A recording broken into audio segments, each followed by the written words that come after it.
We have a Patreon and it's free. And it's free, like actually free. Yep, completely free. We finally set up a place where you can get a peek behind the scenes, help shape the podcast, vote on stuff, and just create a community. And you'll eventually snag some rewards that we're cooking up. So please go follow us on Patreon at Best Year Ever Pod. And while you're at it, follow us on all our socials. All right, let's start the show. Welcome to Best Year Ever, a movie podcast where each week, one movie at a time, we'll attempt to answer this very important question. Was 1984 the best year ever for movies? I am your host, Jesus Gonzalez, and with me is the naive, quick-witted, and always obsessive Casey Glenn. Hi, Jesus.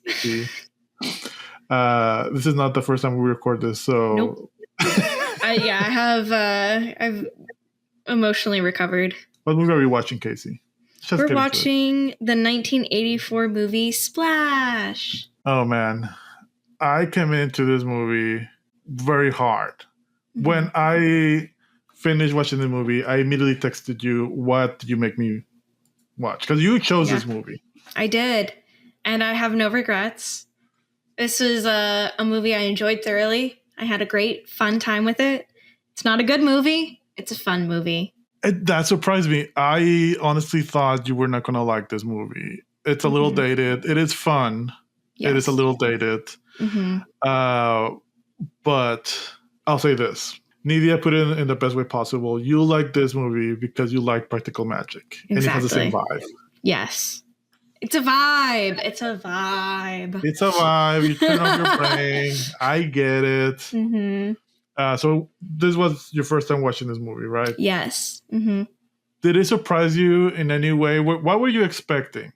It was everything I expected it to be. I did not fail any of my expectations. It did not exceed any of my expectations. Have you seen any other Tom Hanks movies from this era? No. Like early Tom Hanks. So this is your first early Tom Hanks? Yeah, I've never seen him this young before. What about John Candy? This is my very first John Candy movie ever. Oh, okay. This is amazing. See, this is good that we lost our first recording because I didn't ask this question.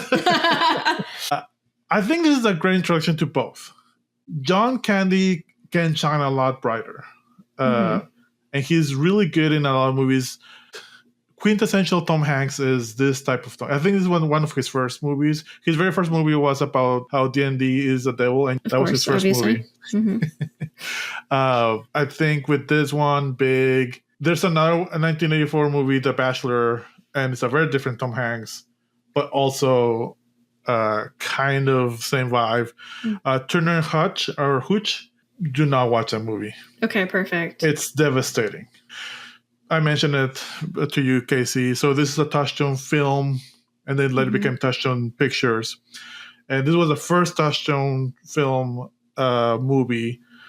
Touchstone is owned by Disney, but Disney doesn't want to put his label on adult-oriented movies. Mm-hmm. So a lot of movies like Pretty Woman and The Rocketeer, Three Ninjas, all the Ernest movies, a lot of those are by Touchstones. And I know you probably heard this name, and you can probably picture the logo, but to me it's kind of warm fuzzies because it's all my childhood and adolescence. I think I mentioned it before. Touchstone kind of, at least to you, Touchstone became, in a sense, Hulu. Like Hulu kind of taken on the adult-oriented type of content, owned by Disney, but you want to put Disney and under Alien Earth. Mm-hmm. Yeah, that's a good point. Which, by the way, technically, since Disney owns Alien, the Alien Queen is a Disney princess. She's a Disney queen. Yeah, but queens, I feel like in Disney are princesses. Okay, what queen? Because like the queen in Snow White, she's not a princess. That's a queen. Maleficent, in some instances, could be considered a queen. Fine. Then I'll say the Alien Queen is a queen. Mm-hmm. But the xenomorph, the drone from the first movie, that's a princess. Okay, perfect. I'll say that. I'm fine with that. Or Sigourney Weaver could be the princess. No.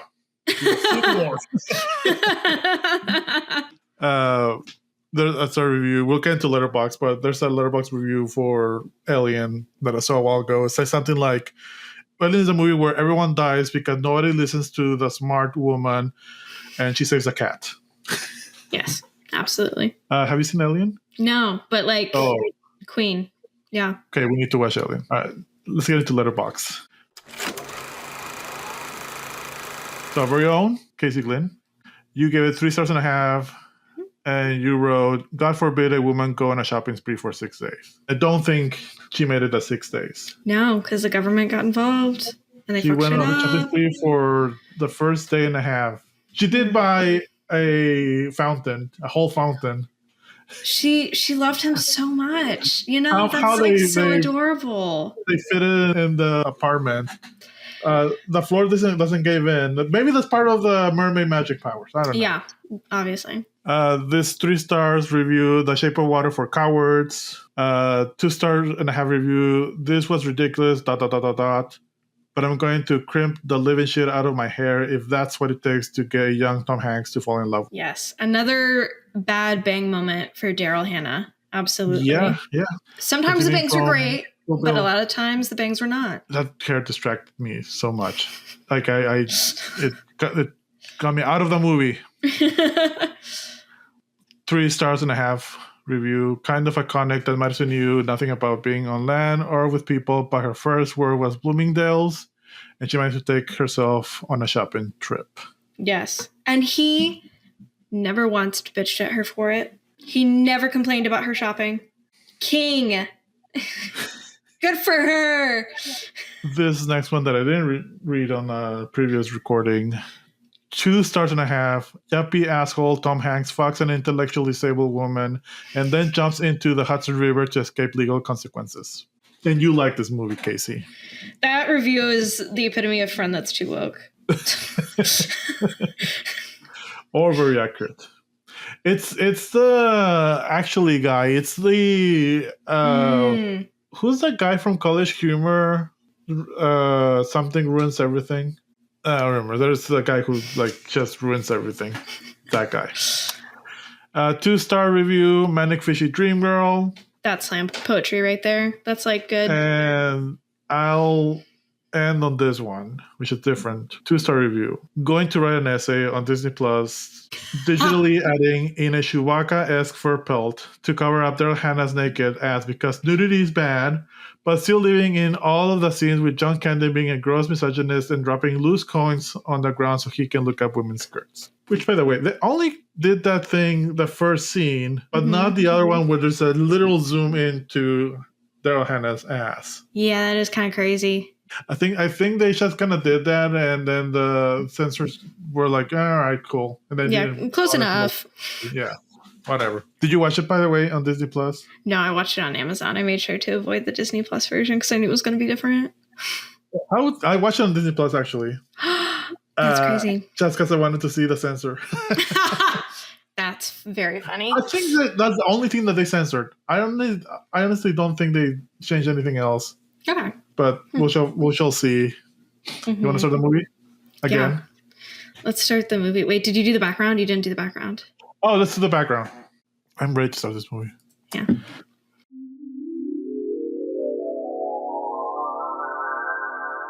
Splash with a budget of 11 million, box office of 69.8 million. I'm never not going to say that. No, Directed by Ron Howard. Yeah. Directed by Ron Howard. His first big movie. Screenplay by Lowell Gans, Babalu Mandel, and Bruce J. Friedman. Yeah, you can tell that it's truly screenwriters writing this movie. Edited by Daniel P. Hanley and Mike Hill, starring Tom Hanks as Alan Bauer, Daryl Hannah as Madison, or as I wrote down on my notes for the first half of the movie, Horny Mermaid. Eugene Levy as Dr. Walter Kornbluth, and John Candy as Freddie Bauer. By the way, I forgot to mention, we're recording this on December 2nd. Tomorrow, December 3rd, is Daryl Hannah's birthday. So happy birthday, Daryl Hannah. Happy birthday, Daryl Hannah. Aww. This is for you. All right, let's start the movie. All right.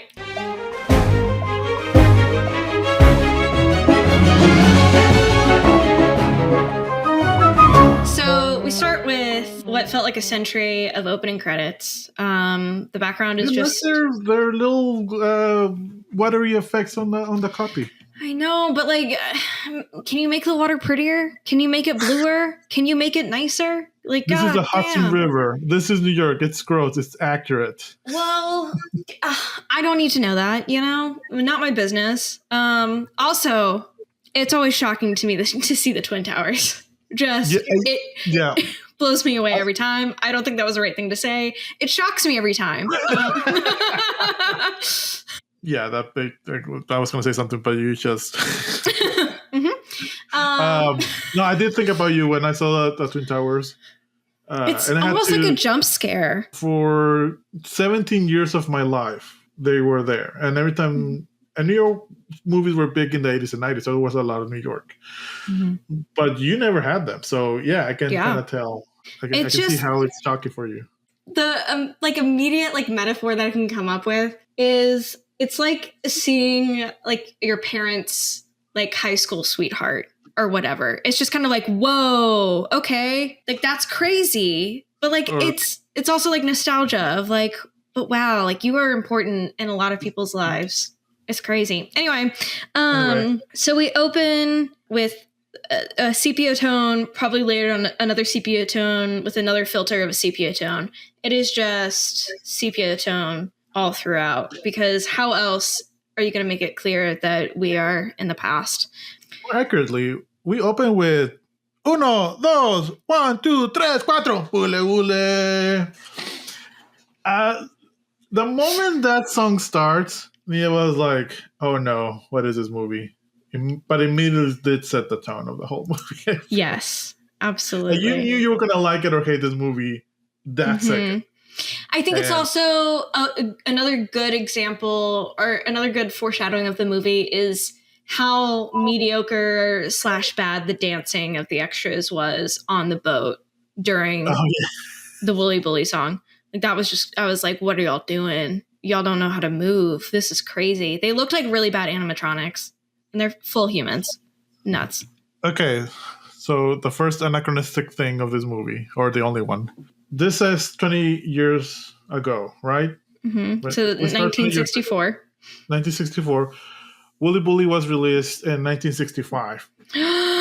Boom, inaccurate. Movie over. Yep, canceled. But in this sepia tone 1964, we see first, not our main character, but we see the character that we'll later know as Freddy. And Freddy is dropping coins to look up ladies' skirts. His mom catches him, bops him on the head. She should have thrown him overboard to teach him a lesson. Alas, she did not. They say millennials are soft at parenting, but come on. Could you imagine instead of Alan going overboard, Freddy goes overboard and he's the one that falls in love with the mermaid? I think they would have had better chemistry. Tell me I'm wrong. No, you're not wrong. Mm-hmm. But Freddy wouldn't have a skirt to look up because fishtail. Yeah, fair enough. But their sex drives would be incredibly compatible. This is true. True. Mm-hmm. So we finally see our main character, who's part of the Bauer family, Alan. And he's not feeling whatever this family is doing. They're just on this boat ride. They're about to go look at Cape Cod. They're staying on Cape Cod or whatever. I don't know. He's not interested in participating. He just wants to look overboard. As he's looking overboard, he pretty much jumps into the water out of nowhere. The void was calling to him, and he sees the Little Mermaid. Not Ariel. Madison. But it's just a child mermaid, and he's smiling with a huge grin on his face, and she's smiling, and apparently, this is not very clear to me, but whenever she's in proximity to him underwater, he can breathe, which does actually explain a lot. But it's a lot of lore that's not explained in the movie, which I appreciated. Mm-hmm. Kept the pacing fast, but yeah, there's a lot of things. It just happened. Yeah. These are the 3 screenwriters. Yes. You would think with 3 screenwriters, somebody would answer this question in some sort of way, but no. Not at all. Unfortunately for Alan, I think he would have much preferred staying in the water with his new mermaid friend. However, somebody, not his parents, jumps overboard to save him because he can't swim. And that is that. Oh, I didn't know it was his parents. No, his parents were just on the boat. They were just like, oh my God, thank you for saving our child. Wow. Excuse me? You couldn't have done that? Crazy. Anyway, we're out of the sepia tone world, and we are in current day, 1984. I did appreciate that there wasn't a whole scene of the little baby Alan Bauer obsessing over the creatures, and then maybe they think he's crazy, and there's a whole thing. Like, actually, that trait went to Eugene Levy's character, Dr. Alan Kornbluth. I feel like, because we don't ever get why Kornbluth was so obsessed with catching mermaids.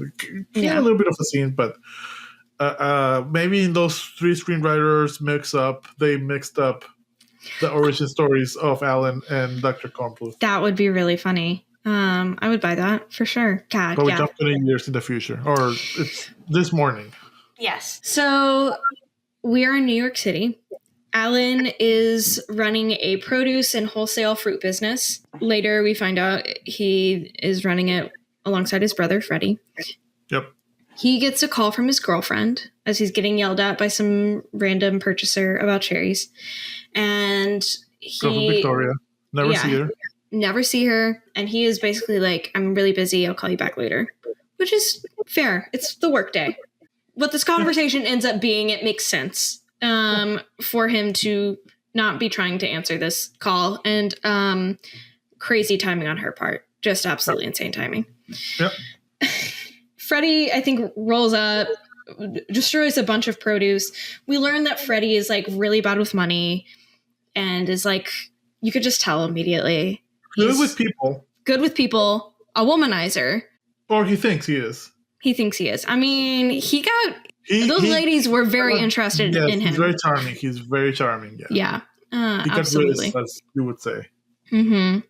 So what happened in this particular instance that makes it very obvious that Freddie is bad with like business specifically and gambling is that he didn't have money to pay whatever he lost at poker, probably. And so he just told the guy that they would buy his cherries in return. And the cherries were very bad cherries. Slimy cherries. Very slimy. Nasty.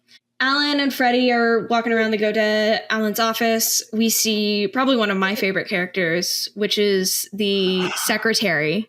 Me too. I love Mrs. Stimler. I have a little Mrs. Stimler and heart in my notes. She's great. She is a little old lady who is happy as can be, who recently got struck by lightning, and her memory is very bad. Struck by lightning in the head, they specify. Yes. Yes. Is it here where she's like, well, he asks her, he was like, do I have any messages? And she goes, yeah. Yeah. And he goes, well, what are my messages? Which, love that kind of joke always. And then is this the moment where she's like, oh, your father asked to, like, for you to call him back? Yeah. And they're like, he's been dead for how many ever years. Yeah. Which was a really smart way of establishing that whole dynamic. I mean, we very quickly know that Alan is a like right in the business. He knows everything. Freddie doesn't know anything. He's a loser. He's a bad apple, whatever. But now we know additionally that Alan is running the family business, and Freddie wants to get more involved, but he knows nothing. At one point, he asked, "Do we sell fruit or also vegetables or both?" That's me. So that was a really funny joke. That's me. Absolutely. Freddie, for his misogynistic faults aside, is a very relatable character. There's a scene later on where I just 10 out of 10. Could not relate more. Put this or not. I don't know if it's a in defense of Freddie or not, but I want to specify that he has one misogynistic trait. Yes. That we know. Yeah, that we know of. Which is looking up skirts, and he says, "I stick with what I know," whatever. But do not recommend. Yeah, do not justify. Do not do it. You know what? My take is like they had to give him that heinous of like a vice or whatever, because he would be too likable otherwise. He was John Candy. Yes, you're right. They would. Yeah. Yeah. It's kind of like the Snape thing in Harry Potter. Mm-hmm. Like Snape is only like the only people who like Snape is because they've seen the movies. Yeah. Harry Potter book people do not like Snape. But it's just Alan Rickman being Alan Rickman. Yeah. Same thing here. Crazy. John Candy. Okay. So they're in his office and he has a fish tank. Man loves fish. Foreshadowing. Man loves fish. Yep. And he gets a call from Victoria again. And Freddie listens in on the other phone. Victoria breaks up with him essentially because he can't commit. He can't say I love you. And so she leaves him. And that's the last of Victoria. It's the last or here of Victoria. Well, no, not even here. We know of Victoria. Yeah, pretty much. Later that day, Alan and Freddie are ushers at a wedding. And basically one of the workers there. We're gonna get that set up. Yeah. I thought that was lovely. I really like that detail. I don't know why. It was a little nice interconnected, like Freddie and Alan are so ingrained in their work and with their people that they work at their employees' weddings. I love that. Yeah. No, you're right. It is a good detail. I think it also shows that, like, even if Freddie doesn't know the business, they still like him as an individual. And they still like him as a person. Very likable. Yeah. What a shame. Everybody keeps asking Alan where Victoria is. And he just keeps using the excuse, she's sick. And then finally he just snaps and he crashes out. He's like, she left me. It reminds me of a Robot Chicken skit, and where the Emperor is going down the stairwell, and you see a bunch of stormtroopers going up. My lord? Stormtrooper. My lord? Stormtrooper. My lord? Yep. My lord? Uh-huh. My lord? Stormtrooper. My lord. Stormtrooper. My lord. Stormtrooper. My lord. Stormtrooper. My lord. Stormtrooper. My lord. Stormtrooper. My lord. Stormtrooper. Stormtrooper. Stormtrooper. My lord. Go yourself. My lord. Go yourself. At the after party for the wedding, I guess. They're at a bar. Alan is drunk out of his mind. After party for the wedding, or is it just Alan and Freddie drinking? It seemed like it was wedding related. There were a lot of like people that looked like they came from. Yeah, you're right. Yeah. I love drunk Tom Hanks. I love his drunk acting. It's great. He doesn't realize he's on the bar. Yeah, no, he's laying on the bar. His face is in the pretzels. He's gone. He's a goner.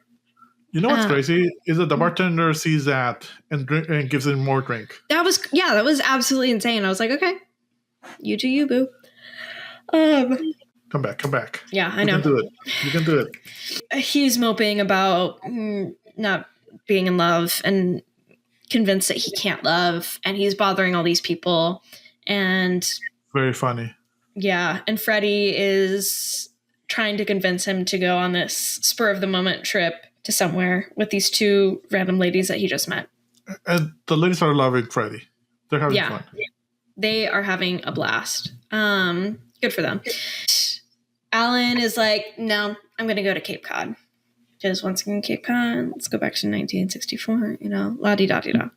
Yep. So he gets in a cab, and the cab driver is like, you want to go to Cape Cod? Because they're in New York City. And he's like, do you have money to go to Cape Cod? And Alan flashes a bunch of cash, and then homeboy steps on the gas and goes for it. And then we're in Cape Cod. I sometimes love a good drunk decision like that. Yeah. I've made those kinds of decisions. Like, fuck it. Let's go somewhere far.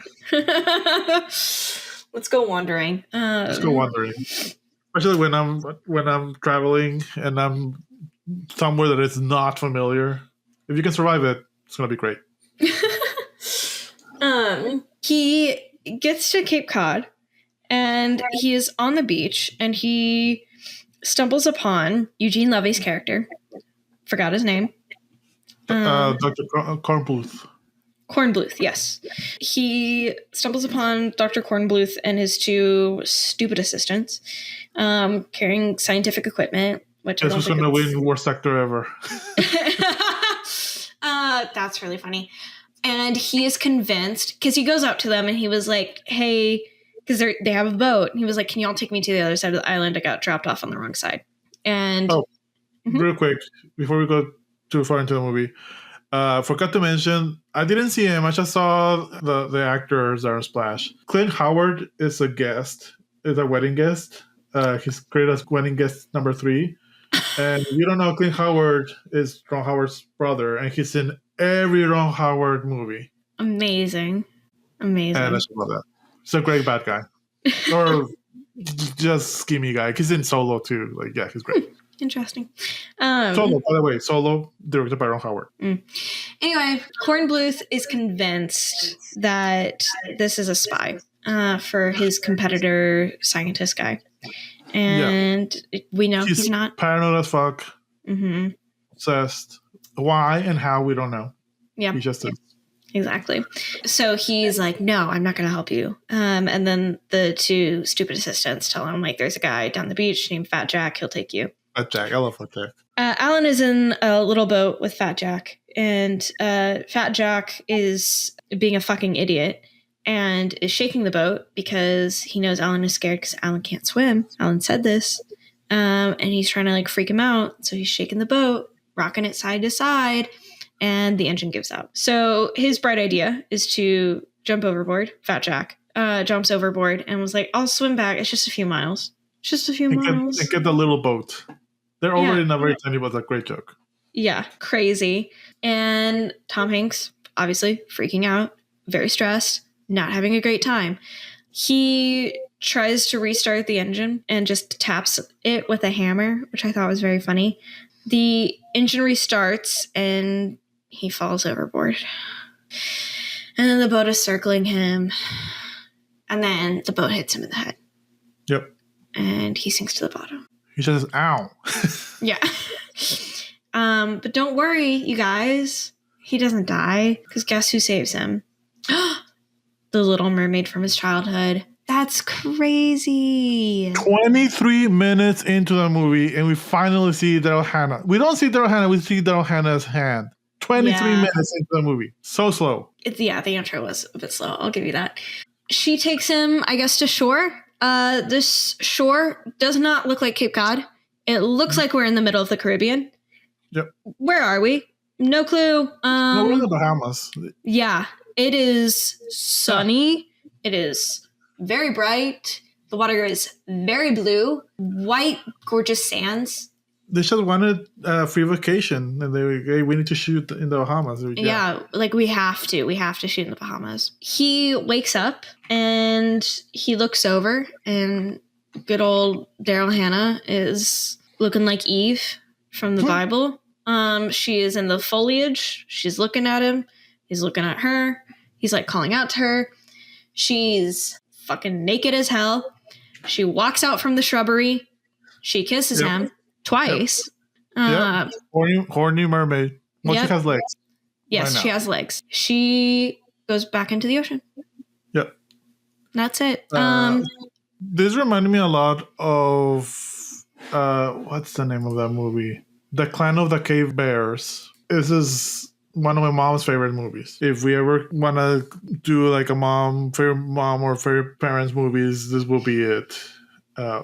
This or a French Kiss, but I can't find a French Kiss anywhere. But basically, Daryl Hannah is a Neanderthal or human. I think she's human, but there's Neanderthals around. And she basically invents everything. Like the whole human civilization is because of Daryl Hannah. More accurately, Daryl Hannah's character in the books. My mom had all of the books. My mom read all the books. She loved the movie. And when I saw Daryl Hannah in the bushes naked, I immediately went back to the kind of like of Cave Bears. I don't know if it's a great movie, honestly. I haven't seen it in a while, but that's right. In the head. But this is where we get the Disney censor. Because when she jumps into the water, I did, yeah. Mm-hmm. We got it this time. We don't get it when we see more for butt, but yeah, we got it this time. It's funny. She like goes back into the water, and then she like does a little flip out of the water, but he doesn't see it. And I'm like, damn, she just did a fun little mermaid trick for you. And like, you had your back turned? Like, that's fucked up. Also, it would have saved a lot of time if he had seen the mermaid tail. Alas, he did not. Her hair isn't crimped. Of course it isn't. Of course. Shocker. It gets crimped later. She goes back underwater and she grabs his wallet. This scene is very funny, but I think it does a good job at showing, because I think it's easy to see her character similar to Emma Stone's in Poor Things. But I think this scene shows like that she's very smart. Like she's not stupid or anything. She just literally cannot communicate. Very clever. Yeah, very intelligent. Yeah. But I thought it was a fun way of justifying how she knew to go to New York. Yeah. But I also thought it was really funny that she knows how to read maps and that she knows to look into the wallet for information. Like she knows that's the thing. Like there's so many, like, sure, she didn't know English. Like she learned English in a day, which is great. There's a random turtle that swims in this. That was very funny. Yeah. Yeah. She goes into a sunken ship and she pulls out this like scroll map. Yeah.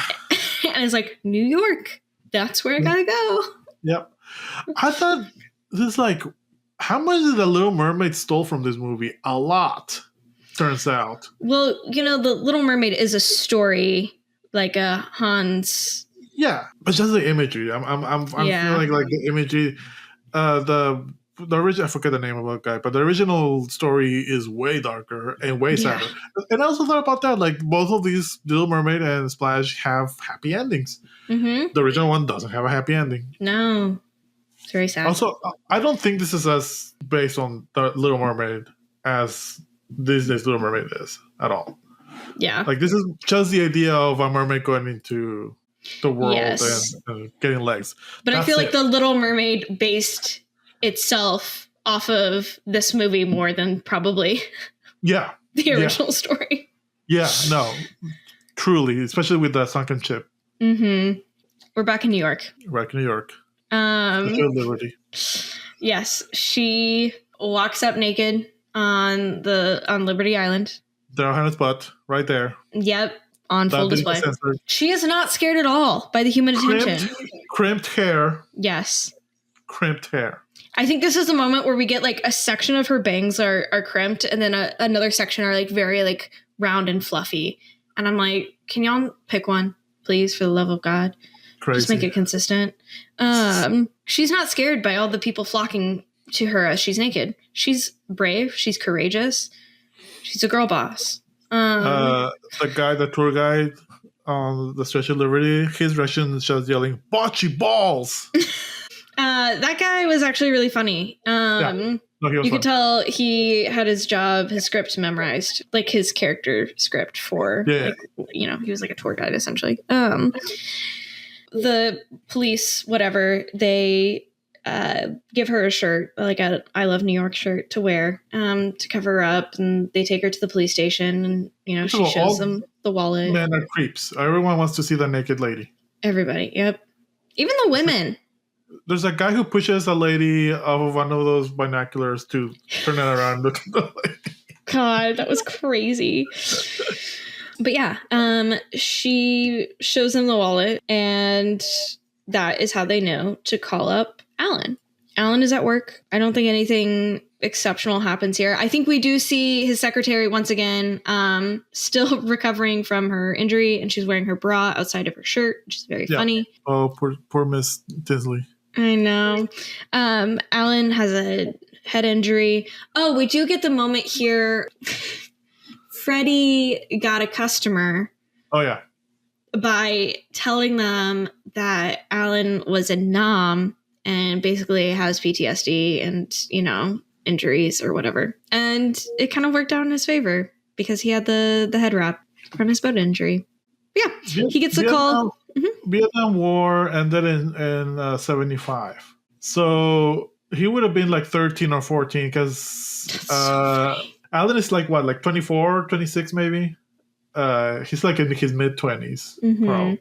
Because that kid, 20 years earlier, that kid was like 8. So he's 28. So he would have been 18. Yeah. So okay, I get it. It fits. But barely. Barely.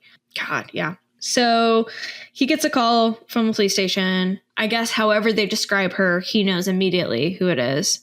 And he... No, they just said naked lady. Like, sure. Yeah. I right here. Horny Alan goes immediately to the police station. Exactly. Goes to the police station, and what do they ask him? They're like, do you know her? And he goes, yes. Yeah, because Madison, who's not Madison at this point, she's just horny mermaid, immediately passionately kisses Alan. Yeah.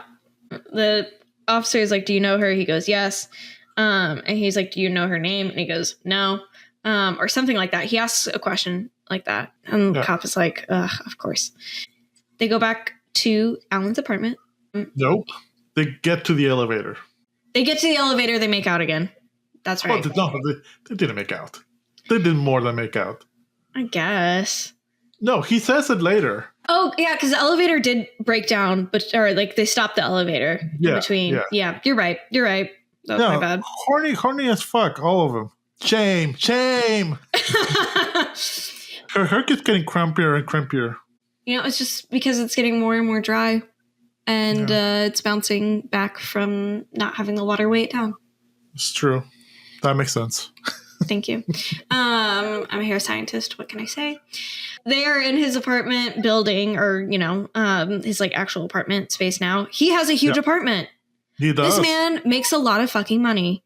He's in charge of whole warehouse. Like, and I love those scenes of that warehouse. Like that New York from the 80s is super magical to me. It's dirty, it's gross, but I don't know, because I've obviously never been there, and I went there in the late 2000s, but I don't know. It always feels like a little magical, and the warehouse felt magical to me.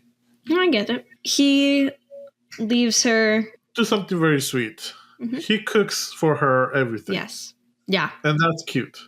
It is very cute. There are cute things.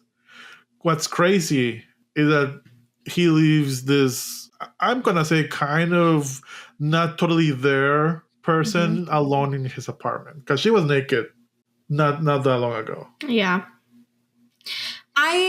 Here's the thing. If I was him, I would have prioritized getting her some proper clothes first.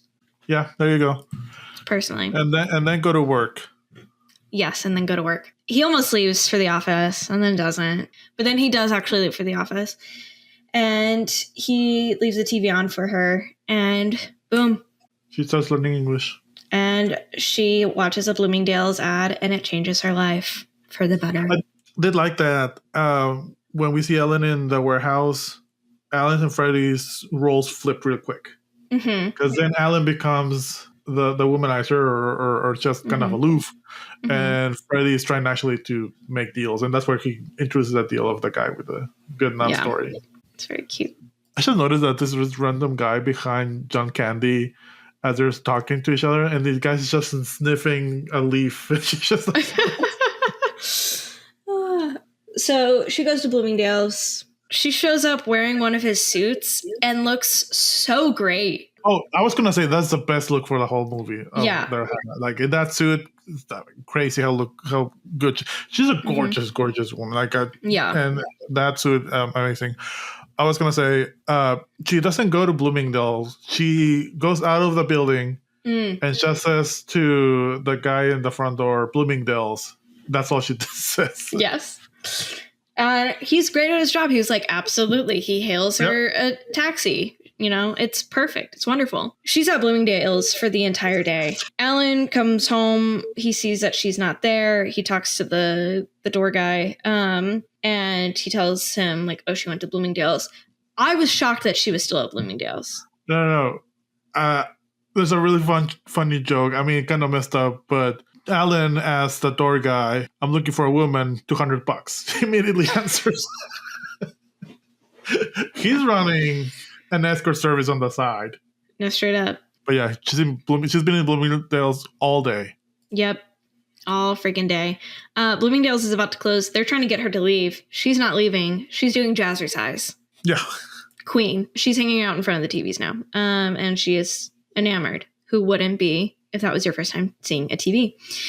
Alan comes rushing in and they're like, we're about to close. And he was like, I know, just give me 6 minutes, blah, blah, blah. He finds her. He tells the sales associate, he's like, she can't speak English. She immediately speaks English. And the guy was like, I didn't go to college, but I think she just spoke English. Yeah, that was really funny. Yeah. I think the casting of their Hannah was amazing. Like, first of all, she did a really don't know what's happening. This is a new world, but she doesn't play it dumb. She's never dumb. And when she speaks, she has a beautiful voice. Like I don't know. I like to like, oh, that's her voice. I like it. It's like immediately you're drawn to her. Yes. Oh, going back a little bit. Whenever she was as a mermaid retrieving his wallet, Kornbluth did see her as a mermaid, but wasn't able to capture it. At all. Because when we get some scenes of her swimming around, yeah, it always bugged me, even as a kid, that when we, and I think with Splash or Splash 2, I noticed, but I've always noticed where there were like mermaids on TV shows and movies. It always bugged me that when the fishtail bends at the knees, they have knees. It should be more fluid, but no, they like she kind of does that with the knees, and it bugs me so much. That's really funny. So yeah, I think while this is happening, we get a scene of Kornbluth calling together all of these scientists and being like, "There's a mermaid," because he sees the article about this naked woman and he recognizes that her as the mermaid. Yeah. So he shows them the article and they're like, "You're showing us an article about a naked crazy woman in New York." Like, huh? And he was like, "She's a mermaid." And they're like, "What the fuck are you talking about?" And then afterwards, after everybody's like, "You wasted our fucking time," he's talking to his previous mentor, who apparently back in the day would tell him stories about mermaids, and to how he was personally convinced that mermaids existed.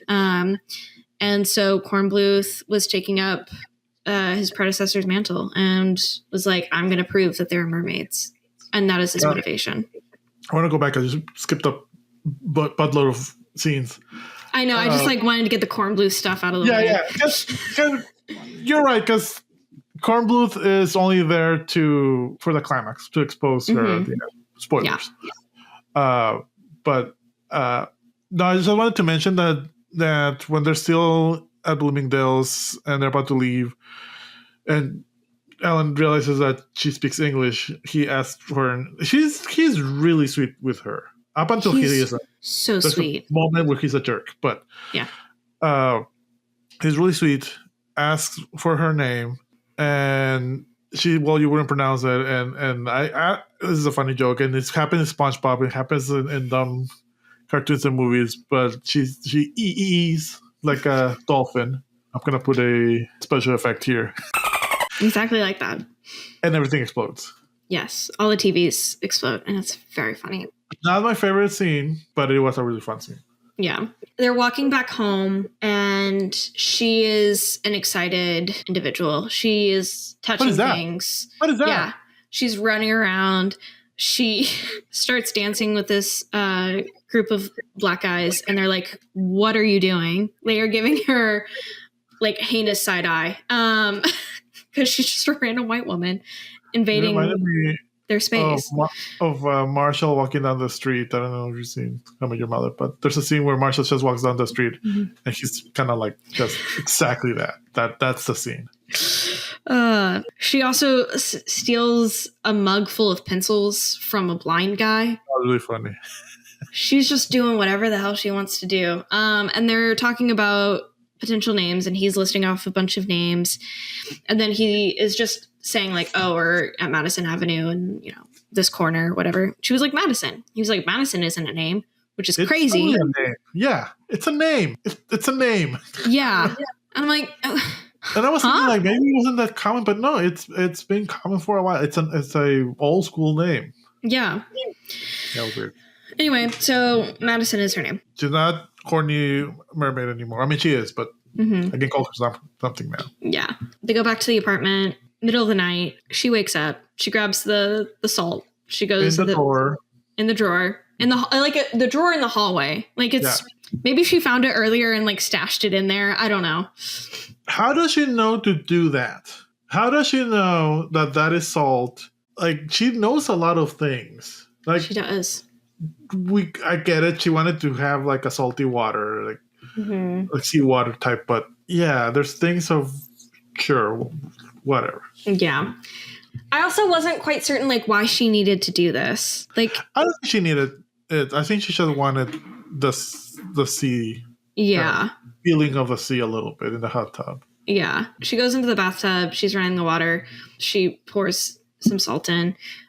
He wakes up and he like knocks on the door and he's like, hey, are you okay? She freaks the fuck out. Hold on. This is a very cool special effect. Mm-hmm. Then you see the side of her leg and in camera, it changes. You get scales and you get a fin. It kind of looks like a vacuum. But it's a really cool effect, and it's very. I paused it and rewind a bunch of times because I wanted to see how they did it. But like, yeah, it's great. I think I need to go back and see it because like I totally missed that. Like in my mind, it was just a cut to her having a tail. I saw the tail. I liked how the tail unraveled.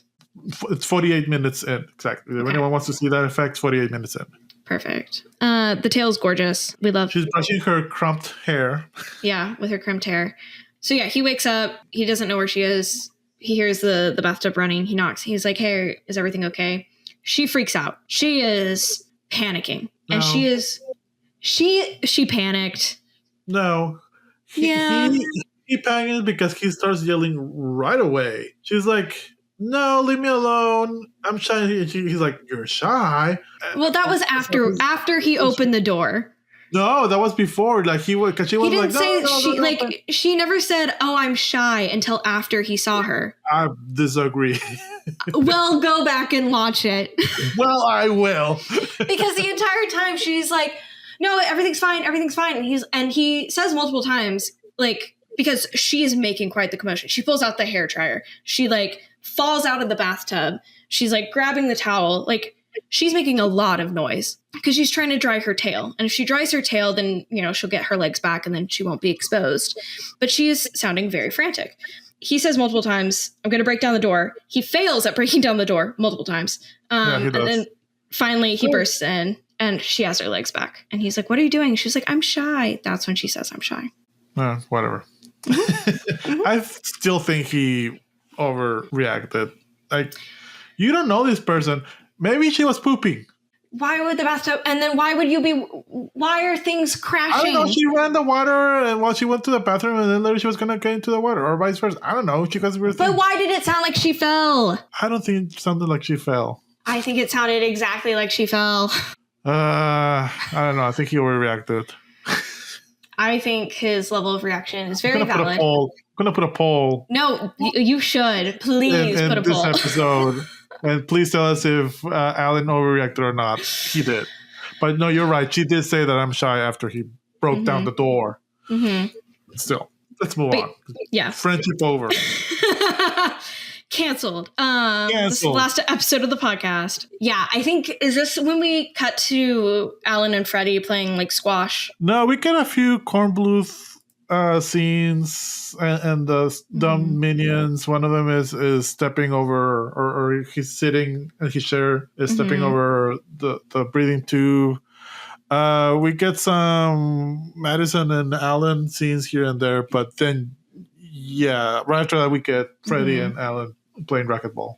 Yeah, this is one of my favorite scenes. Oh, the only thing is it's kind of like, okay, what does Madison know? She knows to grab salt. She knows a few things, but she sees an actor dying in a TV movie or a TV show, and she freaks out. And he has to explain acting. He'll die next week in some other show. Which, again, very sweet that he does that. He doesn't condescendingly says anything to her. No, he doesn't. Doesn't call her like, you don't. I probably would have been more of a jerk, honestly, than him. He is very sweet.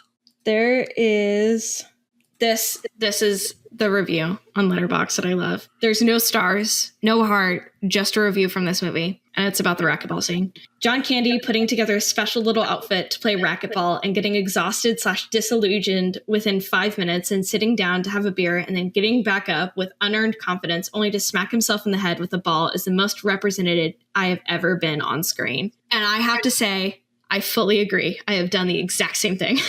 And John Candy did that in one take.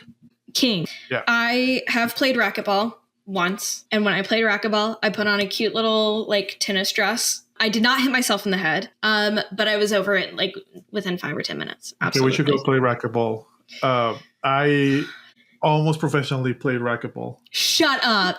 And I want to play racquetball with you, and you play with racket, and I play with my hands. I could be down with that. My Samuel, for the first time, and we were married for maybe like 2 or 3 years at this point. That was the first time he realized how truly awful my hand-eye coordination was. Like I would try to swing for it and it would be like so far away, or I wouldn't swing for it and it would be relatively close to me. Like this is why I can't play with Nidia because same. Queen, yes, we'll play together and you and Samuel can play together. That's perfect. Well, we could do teams, and we'll balance each other. Right before the racquetball scene, also something important happens. Mm-hmm. They're kind of there's a little romance montage, and they're walking at night, and he walks by the mermaid fountain. Is this when this happens? Yes, and right before the racquetball scene, and he's like, yeah, they're gonna tear it down, they're gonna do some development or whatever, but I always kind of like it. He's like going on, I always like this mermaid at fountain, I don't know why, it comforts me. And she's like, oh, you like mermaids. Oh, and then he was like, yeah, there was this moment when I fell overboard when I was 8 years old. And she goes, I remember. And he goes, huh? And he's so stupid. He's so stupid. Yeah. And she goes, oh, what's the word? I understand. To be fair, I have done that in the past. When I say something I probably shouldn't, and they're like, "Wait, no, what's the word in English?" And then I said, "That's good." And client calls, I'm like, "Wait, what?" If I want to think about an answer, like, what is it in English? Like, I know the answer because I always know. I need to translate it in my head. But yeah, that's a little thing that I do sometimes. We also get a moment at the TV whenever he's explaining how acting works. He's like, I got this gift for you. It's like a Tiffany and Company gift. And it's the blue Tiffany box, but it's like bigger because it's a snow globe or a music box or whatever. And she gets emotional. She's like, thank you so much. But she doesn't open the box. She thinks that the box itself is the gift. I love that. That was very cute. And he's like, no, you got to open it. And she opens it, and it's beautiful. It's gorgeous. We love it. Before we leave the racquetball scene, like I said, I used to play racquetball a lot.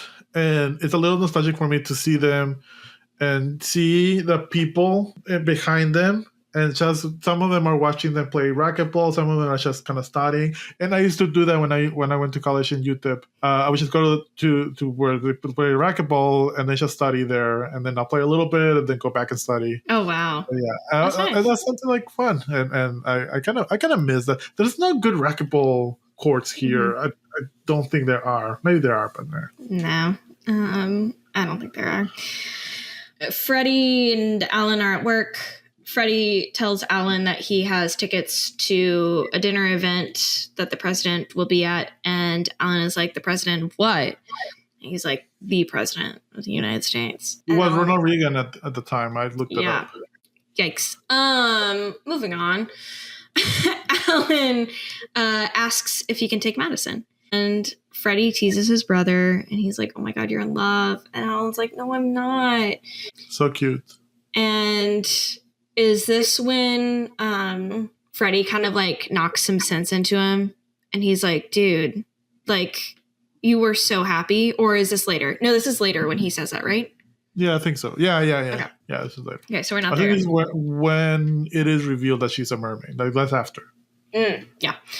Alan does tell him some of her like weird things that she does. And this entire time, rightfully so, they think that she's just an immigrant because at this point she's already said like, I only have 6 days. Yeah. So they're thinking like, oh my God, she's going to get deported. Little Mermaid rules. Yeah. And this is where we get the Kornbluth stuff. And he is bound and determined that he is going to prove that she is a mermaid. Wait. Mm-hmm. You skipped the scene right after the racquetball because this is right after the racquetball. We cut to Alan going to his apartment, and the 2 delivery guys are leaving his apartment. And then we get the fountain inside his fucking apartment. Iconic. Lights. It's a working fountain in the middle of a New York apartment. And I don't know how tall this building is, but it's probably far up there. And she sold her little mermaid necklace for it too. She did. Yeah. I like that little detail of she had that necklace there.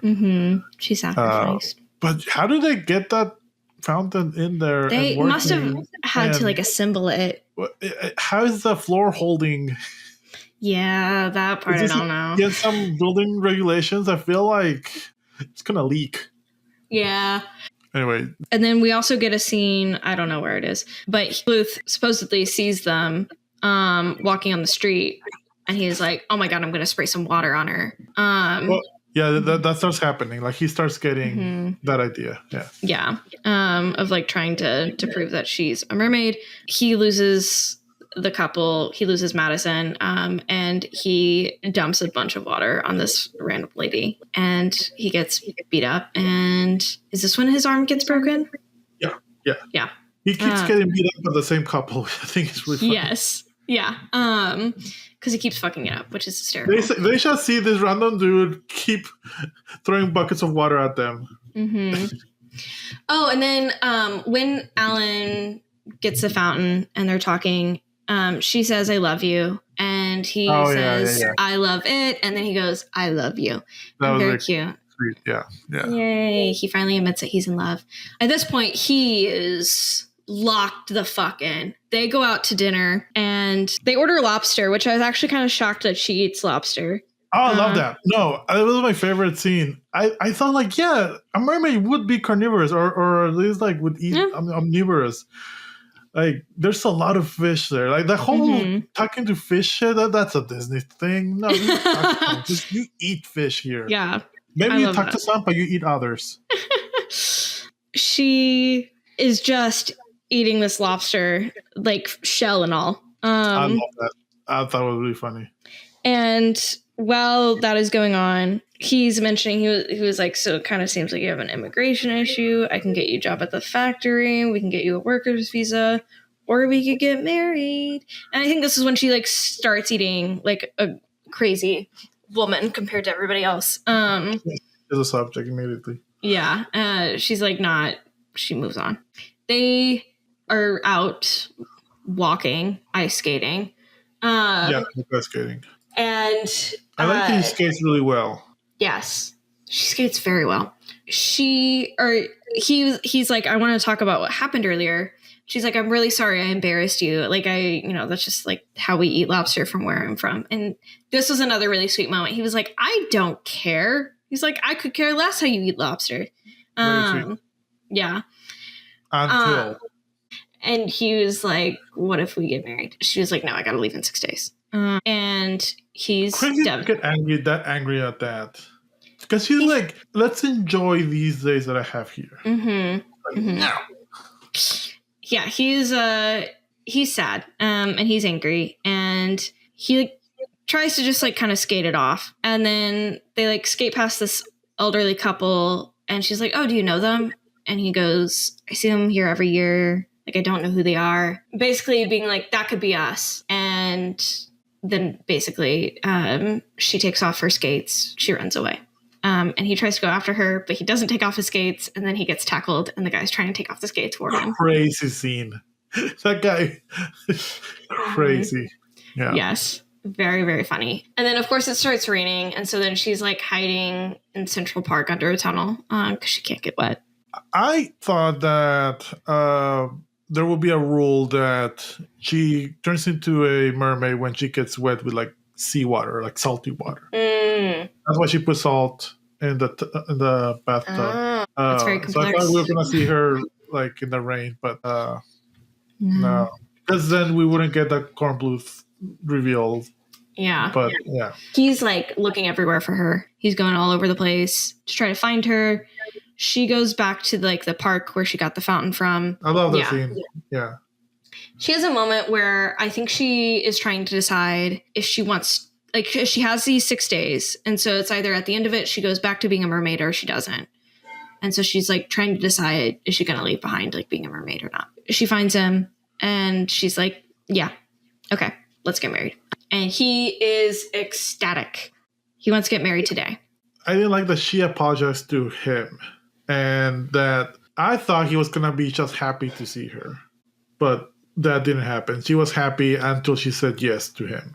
And I was like, it was a little controlling. I don't know. I didn't love that. Fine. Turn off your brain, I guess. I didn't think he seemed unhappy when he saw her. He was kind of, he kind of looked up and she was like, and then finally she said yes. By the way, she looks backlit, gorgeous. Yeah, she looks very gorgeous. Crimped hair to hell. Yep. They're happy. Love the dress too. Yeah, the dress is gorgeous. And they're very excited. He wants to get married today. He was like, if we get the blood test now, I forgot that's something that I guess. That's a lot of talk about the blood test. I even asked Nina, like, is that a thing still? And she's like, yeah, we did that. Why? And I guess it's because to see if they're not related, which is one of the reasons. Mm-hmm. Apparently, to see if they're not sick or whatever. But especially I feel like in the 80s, it's a like big AIDS thing. I think that's why it was mentioned so much. But yeah, there was a lot of blood test talk. He mentioned it at least 3 times. Yeah. She tells him, she was like, look, there's something I have to tell you, but now is not the right time. And he's like, oh my God, like we have the dinner. And he goes, but in Maryland, you can get married the same day. And you don't have to do the blood test. And he's like, so maybe we can do it then. She's like, I have something to tell you, but it's not the right time yet. They are in his apartment building and Kornbluth is undercover as a janitor, and he sees them going up to like his apartment floor, Alan's apartment floor. So he runs up the stairs and he gets a fire hose and he aims it at the elevator doors. The elevator doors open and it's the couple from last time. And he really sprays them with water again. And he gets even more injured. The dude from the couple is a big dude. Yeah. I believe him. He would beat up Eugene Levy. I mean, anyone probably could. They go, I don't know why. He takes her back downstairs. They never like went up to the apartment. I forgot the reason why. To avoid Kornbluth, obviously. I think it's also here whenever she's like, I have something to tell you. And basically he's like, I don't care who you are. I don't care like what your past is. Like, I want to be with you. He even goes so far to say is like, I don't care if you used to be a man. That was crazy. I was like, wow, he's in love. Very, very progressive. Yeah. Especially very progressive. They go to the dinner. She's wearing a terrible dress for this dinner. Her dress is so ugly. Out of all the dresses she has, the dress for this dinner is hideous. She looks like a jellyfish, and I don't like it. And it makes me very upset. I think it's an 80s thing. I think it was a very, very 80s. Well, then why were the rest of her outfits good? Yeah, no, you're not wrong. You know, I'm just like, come on, people. Lock in. If you see the other people's dresses, there are ladies, yeah, she looks the best still. Yeah, that's fair. They're at this dinner, and Kornbluth also there, feigning as like a busboy. Infiltrates the dinner, yeah. Yeah, and once again, Alan is just so excited. He's like, after this, we're going to go to a courthouse. We're going to get married. She's like, I have something to tell you. They're in the middle of the dinner. Kornbluth goes out there. The president is there. The president is talking. Kornbluth has a fucking water jetpack thing strapped to his back, covered in a not subtle way. Very obvious. And then Secret Service is convinced that he's going to try to harm the president. Before all of that goes down, for whatever reason, I don't understand her thinking. She turns to Alan and she goes, okay, now's the time to tell you what it is. To his credit, he's like immediately, yes, let's do it. Let's go. Yeah. Very sweet once again. So they run out. Kornbluth is like basically getting arrested. They're all outside at the same time. Kornbluth grabs his little like water hose and he finally gets her. He sprays her with water. She turns into a mermaid. And this is... Behold, a mermaid! Very dramatic. This whole scene, like slow motion, very dramatic. Yeah. This is when Alan becomes the worst person of all fucking time. And I cannot stand him and I hate him. She turns into a mermaid. I felt like the shock was accurate. I think he was in shock. I think he just didn't know what to do because he got taken away also by the Secret Service or whatever. But the amount of times she screamed his name in pure shock and horror and terror, and he didn't even lock in. He wasn't a good dude. I didn't like him here, but he also wasn't a good dude when he got mad when she didn't get married. Also, when he knocked down the door at the bath, like that was. And I disagree with all of that. That did that. So I think it is very valid for him to have feelings of sadness and anger that she said no to his proposal. And they lived for 2 days, and she says I'm only here 6 days. Enjoy the 6 days. Yeah, but she's not giving him a reason of like, why is it only 6 days? Is it because you don't want to be with me? Reason. I know, but like he's thinking like maybe she's not as interested in me. Like he's devastated. You're gonna get pulled. I would be more than happy to get pulled, and the polls will tell you that I'm right. Anyway, probably not. They'll probably be mixed. Let's be honest. There'll be 2 people participating. It'll be me and Nidia. And yeah. No, I'll get Joey, Era, and Samuel. Don't worry. Anyway, she's like screaming. Everybody's surrounding her. Everybody's up in her business. They're like touching her. She's screaming. She's like, Alan, she needs help. Like, whatever. Yeah. And then finally the government takes her away. They take Alan away, and they are now housing them at the New York Natural History Museum. Crazy. But also I thought it would be funny that we cut to not her in a tank, which was what you would think. Mm-hmm. No, cut to him in a tank. And him yelling, I'm not a fish. And of course the scientists don't believe him, and they're like, well, what if we throw her in with him? So they like have her on this like machine, and they like dump her in there. She tries to like apologize and like explain the situation. He's mad and still a little bit of a jerk. Yeah, I think he's being an absolute asshole here. I understand him in this. I don't know what to say. And I don't. I think this is absolutely crazy. Fucking mermaid. She was like, that's so cool. Like, I'm sorry. Like, that's awesome. But it's also like reality has shattered. That's also like an added thing. You didn't know mermaids existed before this. No, but it's like, I don't know. If I really love somebody as much as he claimed to love her, like, lock in. You know? I'm just saying he's not a great guy. We both agree about that. Just in very different parts of this movie. Yeah, true. By the way, the scientists that are studying her are the same scientists that dismissed Dr. Kornbluth at the beginning. Yeah, and it's the same scientist that Kornbluth thought that Alan was a spy for. Yeah. Basically, she tries to apologize and, like, you know, make up for it. And he's very clearly angry. I think he, like, splashes her. He's being a fucking asshole. And then they let Alan go. Alan is basically mobbed by the press outside of his apartment. Sorry. Alan had been in that tank for 12 hours. Yeah, that's crazy. That's wild. Yeah. I will be pissed, too. Fair enough. I can give him some grace for that. But that's also 12 hours to come to terms that she was a mermaid and then get over it and then be happy when you see her. I don't know. Have you been in a tank for 12 hours? That's a lot of thinking time. That's a lot of processing time. Someone specifically? It's a lot of process. I would feel even worse for her. I was like, oh my God, they're doing this to me. What are they doing to her? Crazy. I'm not defending him. I'm also saying that he's a jerk. I'm saying also that. But this is not the first time he was a jerk. Disagree. Anyway, he gets mobbed outside of his apartment. His brother comes to save the day. I love that. He's like, is anyone from Penthouse? No. Then go away. I think they go to the office, and Freddie is basically trying to knock some sense into Alan. He's like, it doesn't. He's in a shower cap. Oh, yes. This is the last little moment we get from her. The full crazy lightning strike. Basically, Alan is being like, oh, poor pitiful me. The only person I've ever loved turned out to be a fish. And it's like, dude, we already know you love fish anyway. Like, this should be your dream come true. Come on. Freddie's like, dude, wake the fuck up. You were so happy when you were with her. It shouldn't matter. Like, the happiness that you had with her, I will never be able to experience in this life. That's so real. I almost got emotional. Fucking John Candy. It was really good. He's so good. Kornbluth is also part of this science thing, but He's definitely being pushed to the sidelines. Yeah. He's around.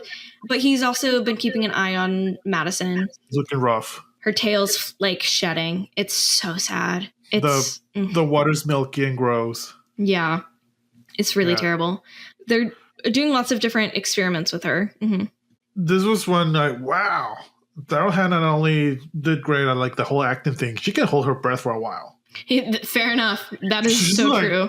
That is so good. Like you don't see her struggling. You're like, oh yeah, she's there. No, like there's scenes, and especially this one where Cornbluth is like looking at her from the outside, and they linger, and she's just there. Crazy. Cornbluth asks Dr. Ross, he's like, are you considering like how your experiments are affecting her and like the environment? And he's being like fairly ethical. And then he overhears Dr. Ross talking about basically how he is going to dissect her. And Cornbluth is like, that's really fucked up. And then Dr. Ross is like, go fuck yourself. Don't care. You can tell Cornbluth feels guilty, but I mean, he's at the dentist's office. Also, yeah, that's the next thing. But also, Dr. Ross makes fun of Cornbluth. Like, maybe you can find me a unicorn or a leprechaun, whatever. Like, dude, he found you a mermaid. Yeah. Yes, that's within the realm of possibility now. No, why are you making fun of this dude? Cornbluth is at the dentist because he chipped a tooth in the last scuffle he got in with the couple that he keeps blasting with water. And right as he's about to get it fixed, Alan comes in and is basically like, help me save her. And they scuffle, and he Cornbluth gets jabbed in the thigh with like the numbing medication, and is like goes like completely numb, and it's very funny. Such a great comedic and like physical actor. Mm-hmm. So good. Yes, truly fantastic. The acting in this movie is wonderful, and I really appreciate it. Eugene Levy wasn't doing the Eugene Levy thing. Yeah. He's like fresh actor, well, young, but he was 38 or almost 40 here. But he was just doing the scientist. He wasn't doing Eugene Levy because he wasn't that established yet. But he's acting great. Yes, absolutely. Their genius plan is that they're going to go into the lab, and Freddie and Alan are going to impersonate two Swedish doctors that are supposed to come in later with Dr. Ross. So bad. They get to the first. They get to the first officer, and Cornbluth is like, "These are the Swedish guys." And the officer is like, "I'm half Swedish." Tries to speak to them in Swedish, and basically is like, "How have you enjoyed your trip here?" And they just say, "Yeah, yes, yeah," over and over again. And then he's like a little sus, and then he asks them another question. I forgot the question that he asks. Who cares? But yeah. And out of nowhere, Freddie whips out the little Swedish he knows from... whips out. Yeah. Thank you. I'm glad you caught that.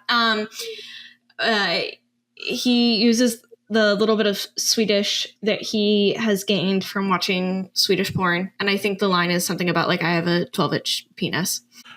He's like, you see that 400 or 500 times, you can catch on things.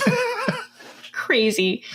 So that's the first checkpoint. The second checkpoint, the military guy is in there, and that dude is weird. Like he appeared early on in one scene, and like that there's gonna be something with that dude. Like they cast him as a military guy. He doesn't look like a military guy. No, exactly. And basically he's like, I don't think anybody should be, in there or whatever. And they finally get in there. It's totally fine. They get Madison out by covering her from head to toe in Freddie's clothing.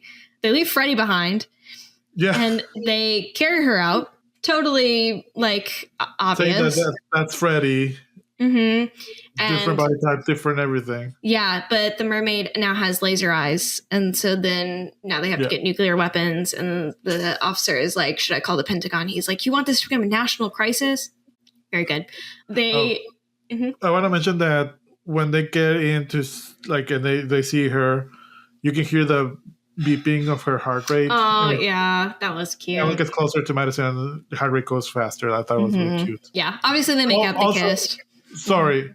I loved all the 80s computers and all the beeps and boops and bops and all the screens. Like, that was great.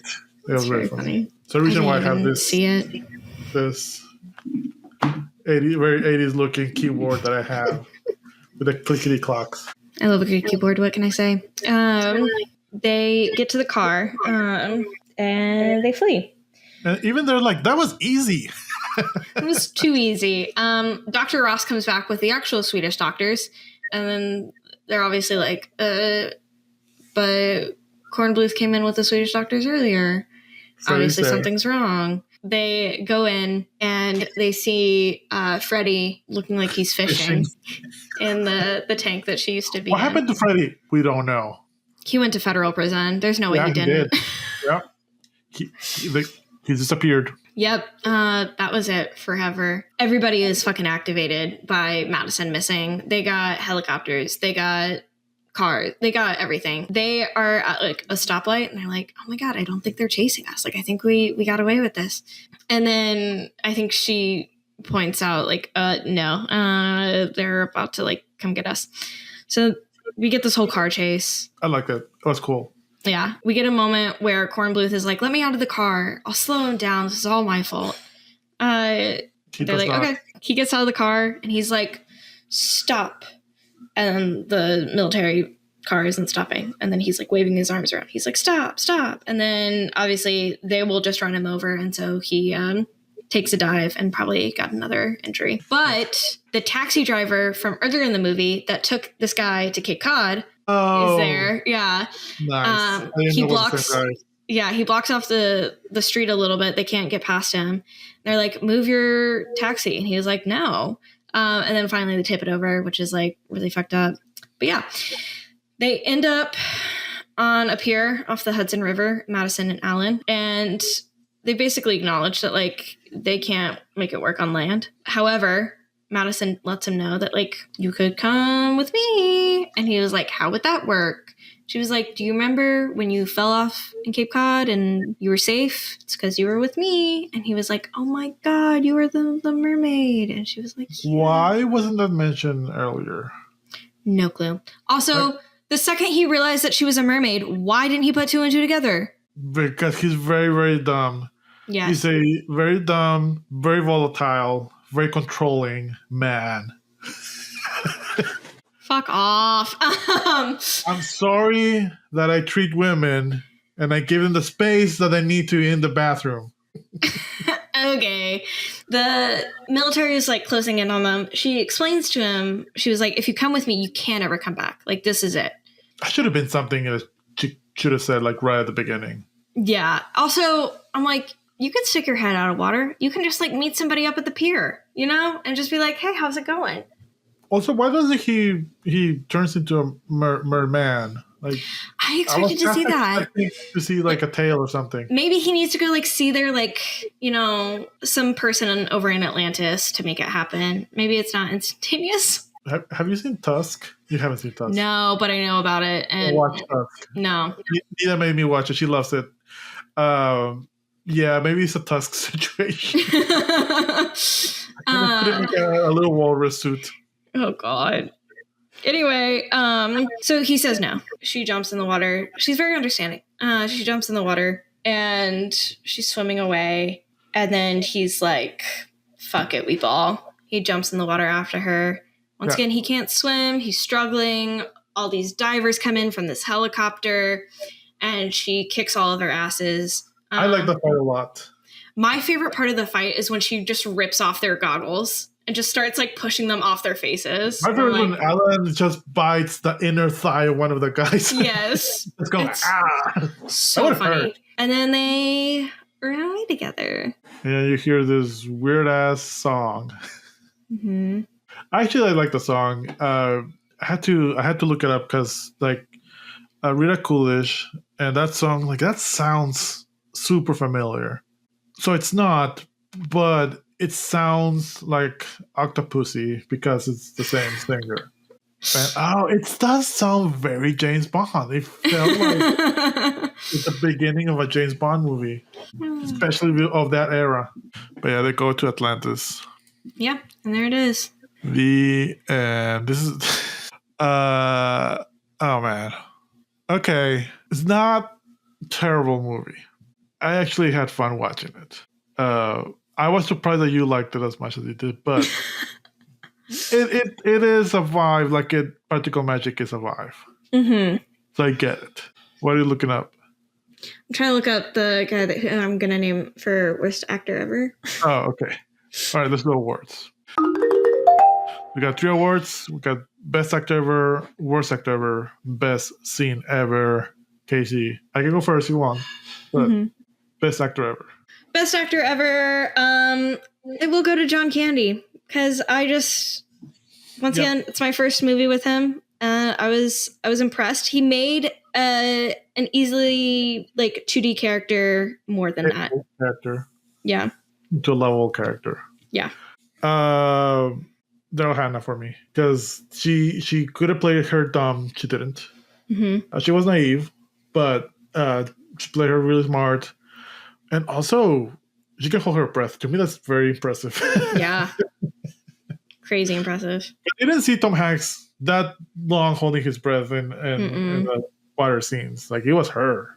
Yeah. Yeah, good to her. Worst actor ever.